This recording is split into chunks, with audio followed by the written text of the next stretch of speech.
our weekly cybersecurity and GRC article review in 30 minutes. On the show, experts with various levels of cybersecurity knowledge and experience share their insights and perspectives on issues that affect our businesses and organizations in light of the changing threat landscape. Let's dive in and have some fun.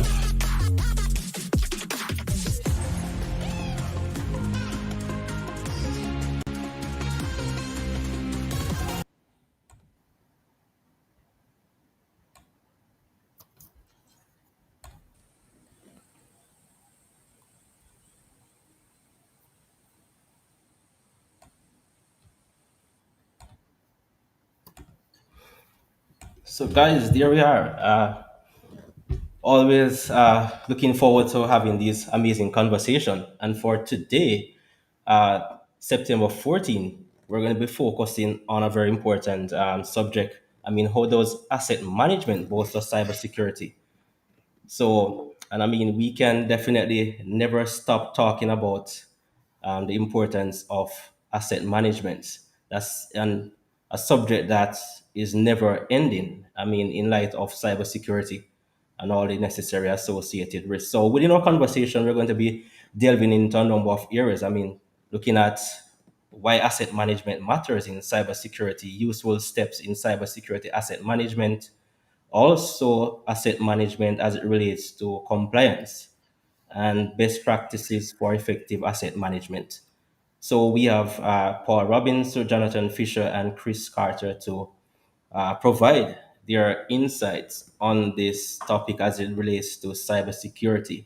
So, guys, thanks for joining us. And as usual, feel free to ask questions to participate. So, Jonathan, can you get us started on this article?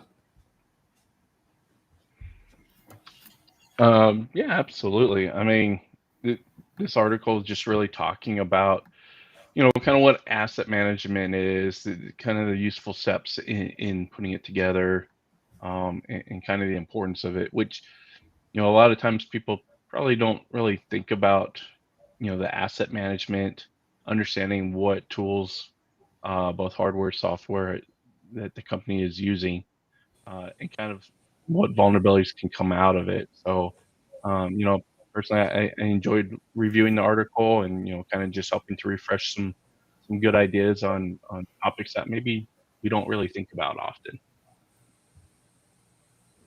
Okay, great. Paul, what's your take on this? Yeah, it's I'm sorry. Asset management to me is basic 101 when building out your cybersecurity program, because if you don't know what you're protecting, how can you protect it? I guess that's kind of my theory with it. And we have a tendency in our industry to make cybersecurity and risk management and governance and compliance very complicated, and we go through so many different things, and then when we get into vendor spin, then we want to plug everything in or load everything on our endpoints, and take our eye off the ball with something that's the most basic thing: is what truly is our assets that we need to protect in order for our business to sustain a cyber attack, or to then also make sure that the assets are being able to function inside of a cybersecurity program. The phrase "safely enable" has been in our industry for a while now, and so it's not enough to just know where the assets are, but make sure that the assets are functioning to where it's enabling the business to generate revenue, create jobs, provide goods and services for their client base. Sure. Chris, what's your take? I think you've both said it all. I mean, there's nothing much that I could add. It's very important. I mean, you know, and we'll talk about this later. But when you think about assets, you got to know where they are. Especially now that the post-COVID era, so to speak, where people are all over the place. with devices accessing critical data on applications. That's always that'll always be a challenge. So, when you look at asset management, and again, we'll talk about the framework. All the frameworks that I'm familiar with prioritize asset management, being able to identify your assets, identify. Why? Because as Paul articulated, if you're not able to clearly identify where your assets are, it's that much difficult for you to protect those assets, to defend those assets. So, and again, we'll get into this, but looking at how you identify, you classify, how you manage your assets, how you onboard, you maintain, and eventually you offboard assets. I think it's like Paul said, it's 101, basic Yeah, fundamentals. sure. Yeah, very important. I mean, points there, guys. But before you actually started to deep dive into this article itself, I mean, a question uh, I normally hear. I mean, when you talk about cybersecurity asset management, what types of digital assets are we talking about?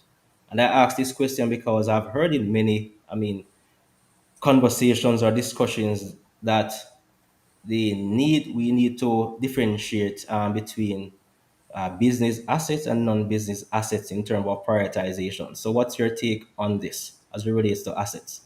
Bearing in mind that we also, when you talk about assets within an organization, we have end users, I mean, of the systems, we have data assets, we have devices that actually builds the overall assets within the organization. I mean, what's your take on this? I like to cause trouble and stir it up, so I'll go first here. I actually like the COBIT model for asset management. COBIT's domains are people, applications, data, and infrastructure. It's a little off. It's a little, can someone challenge me on that? Sure, whatever, that's fine. I won't argue that because again, this is a little kind of creative way of thinking it. But when I think of assets, I think of those four things. Your people are assets. So I don't know many inventories that have people involved in it, but people absolutely have to be considered assets because as we're seeing now, day 5 in Las Vegas, it was a person that led to that tragedy that's going on right now. Exactly. Your data is your assets. Critical data, intellectual property, CAD drawings. That's your data. Applications are assets. If your dev team creating applications, making sure, and then your infrastructure clearly your assets, servers, laptops, whatever it is that you have connected to the internet. So, for people that like to overcomplicate things in our industry, which we have a bad habit of doing, I think simplifying and using that COBIT model, which is that's a framework, that's a legit framework, kind of taking a mapping of that and aligning asset inventory to that could be a way to do it. Sure. Yeah, I think that's a good point. Yeah, You were saying, I'll agree with that. okay, Jonathan.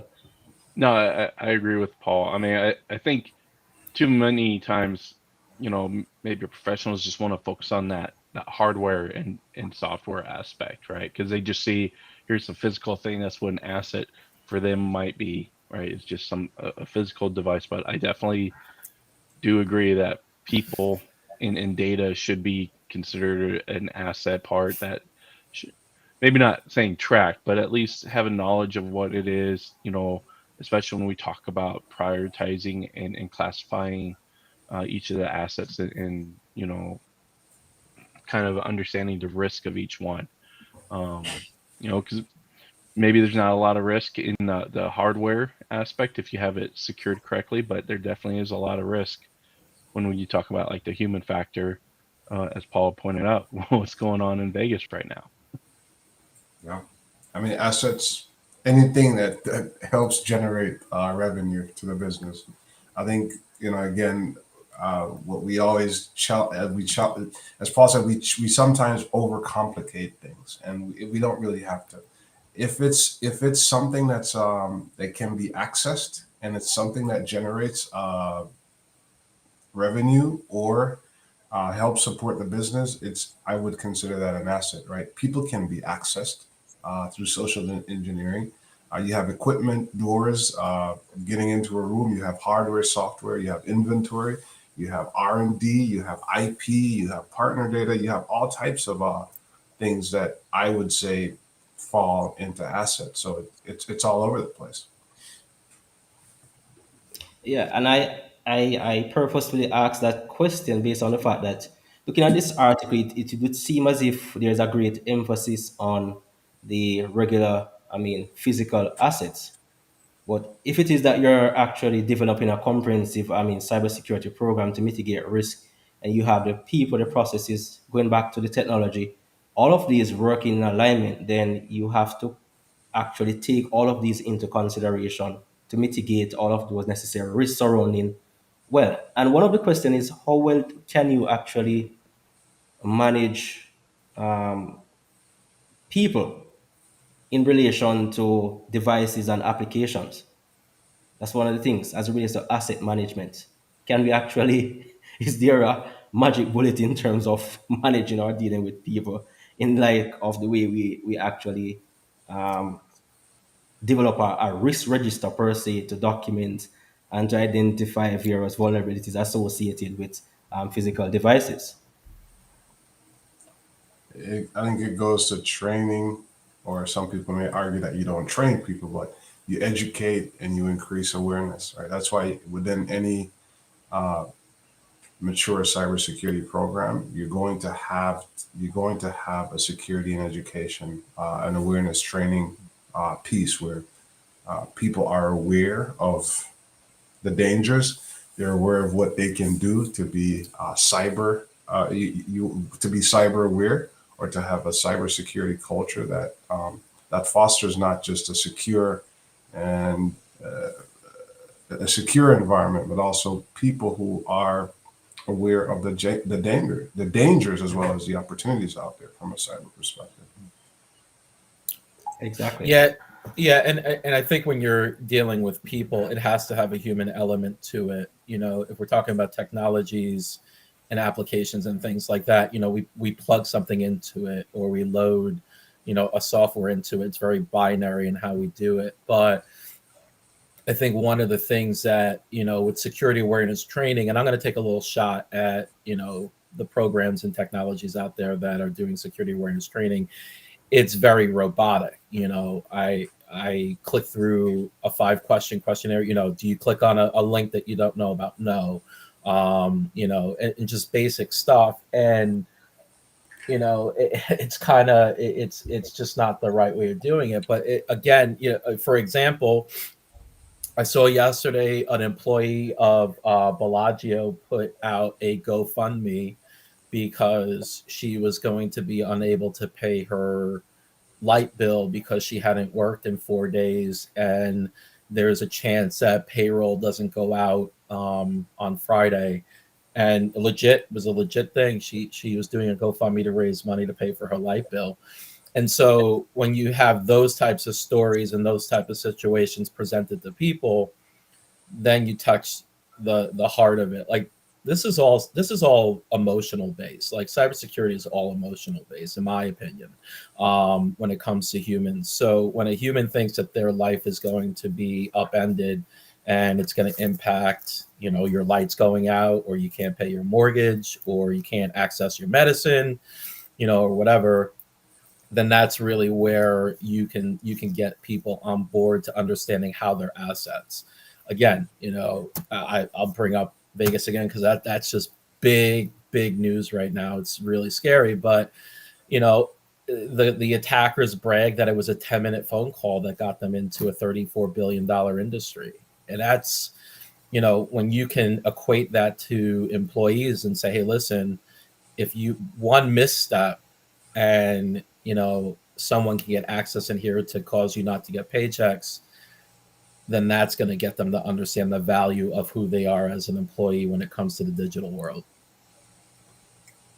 Sure. Yes, right. I mean, right on point. So, looking into the article itself, though, very important is the fact that they have actually specified a number of useful steps as it relates to, asset management and asset management as it relates to compliance. Can you, guys, share a little bit more on those elements of asset management? And especially for those who are actually new within cybersecurity, having to deal with these various challenges as it relates to asset management. That's a good one because I think I've been fortunate. I've never worked for with or for a company that doesn't have some semblance of a CMDB, right? And that's your configuration data, your configuration management database. That enables you to. It gives you kind of a some semblance of where you are in terms of where your assets are.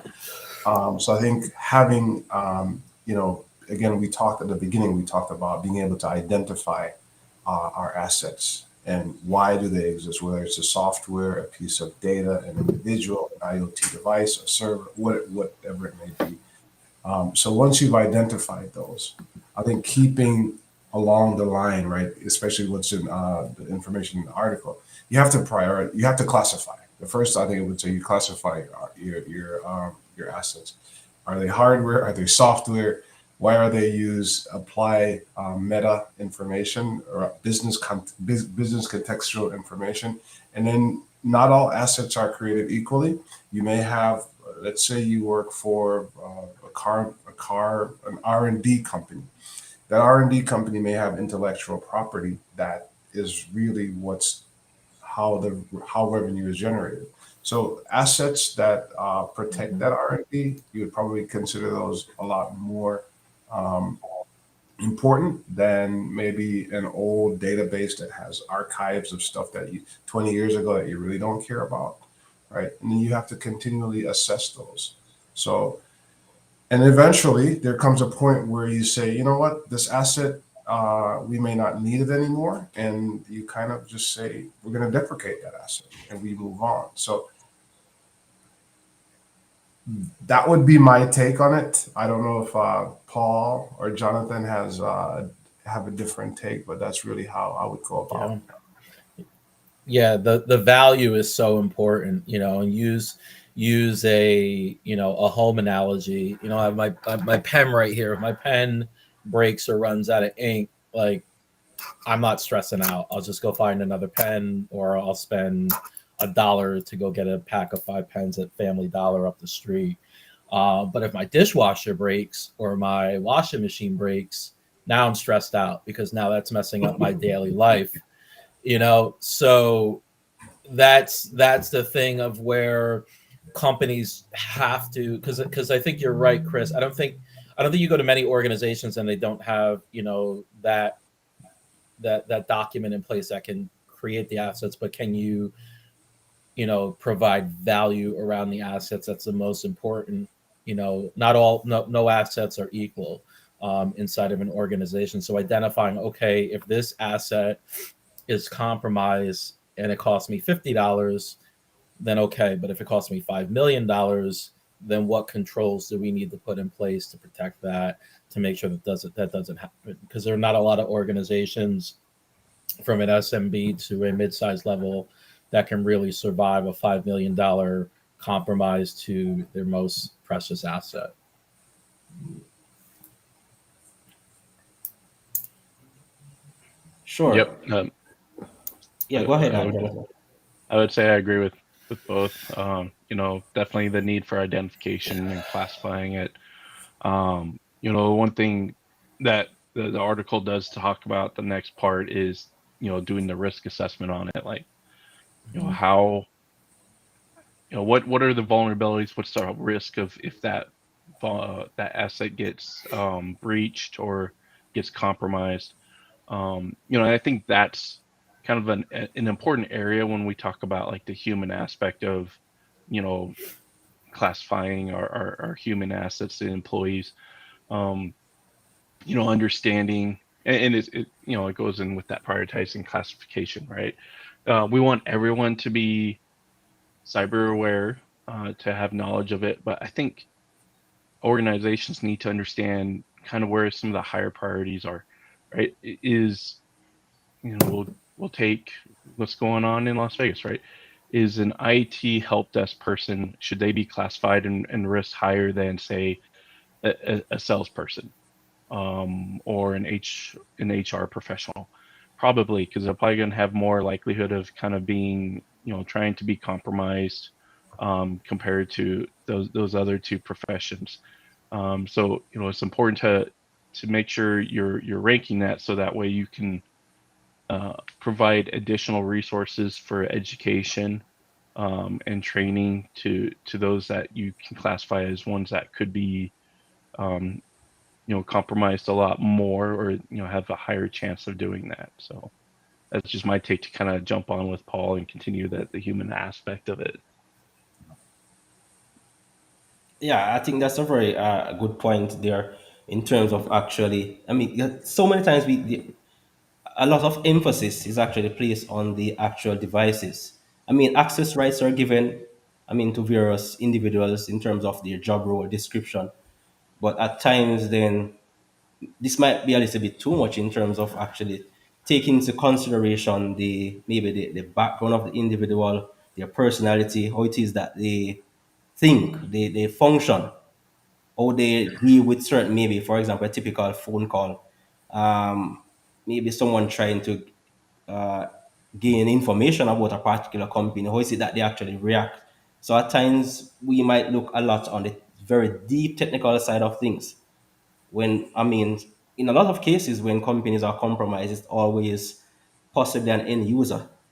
That, I mean, a simple conversation, I've read so many articles from a phone call leading to data, I mean, significant data breaches. So I think organizations, as it relates to developing their cybersecurity, I mean, programs, then you have to have that mechanism that actually takes not only the physical assets, but also placing both the people, the processes, I mean, the data within a certain context, I mean, in terms of prioritization, ensuring that the necessary controls are actually put in place to deal with the risk associated with all of these, I mean, risk, I mean, asset classifications within the organization.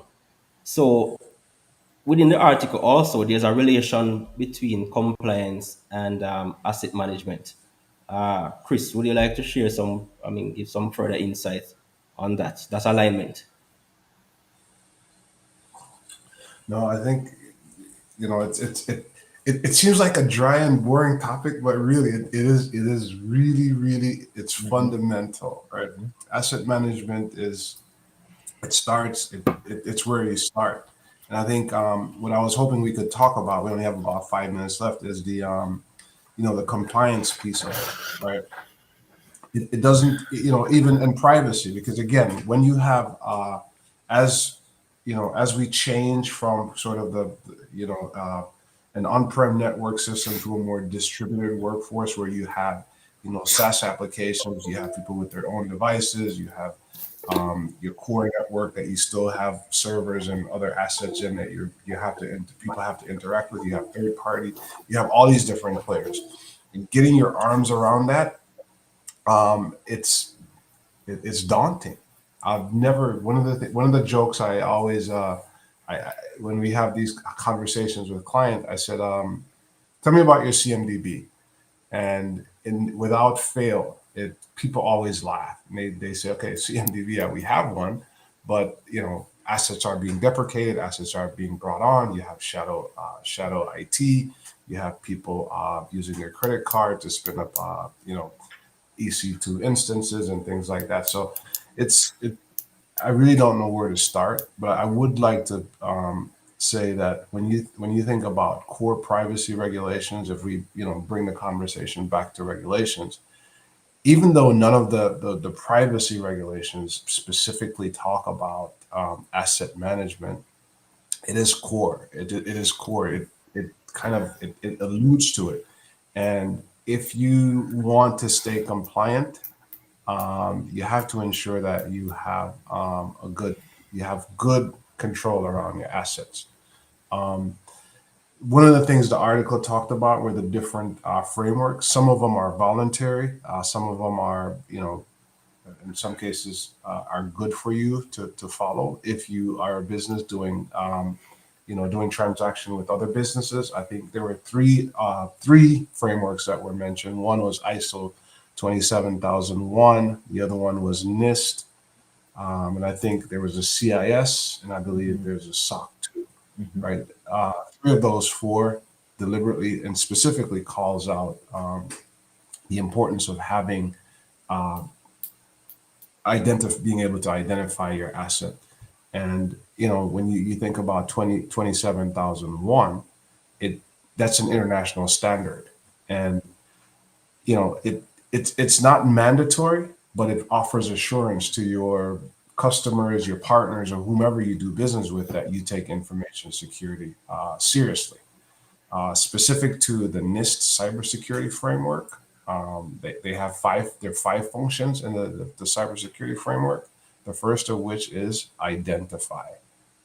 SOC 2 is sort of like an auditing thing, but it doesn't specifically call that out. Mhm. But we know that the key areas of focus are, you know, can are can you provide availability, right? Can you provide integrity, confidentiality, and I believe privacy? All of those are specifically tying back to an asset. So I wanted to put that in before my time ran out. Mhm. Yeah, that's a very important, point, especially as it do has to do with, regulations and meeting various compliance regulations. So being able to effectively manage the assets within an organization is very, very important. I mean, as you have rightly mentioned, pretty much all of the various frameworks or standards or requirements. ISO, all of these, there's always that emphasis on the assets within these organizations, ensuring that the necessary security controls are implemented to deal with the risks that have been identified. So, guys, there we have it. If there are no further highlights, then this has brought us to yet in another series of our weekly cybersecurity article reviews. Have a wonderful day. See you same time, same place. Feel free to share with your network. Bye, guys. Thank you, everybody. Take care. Yep. Take Thanks. care. Have a good day.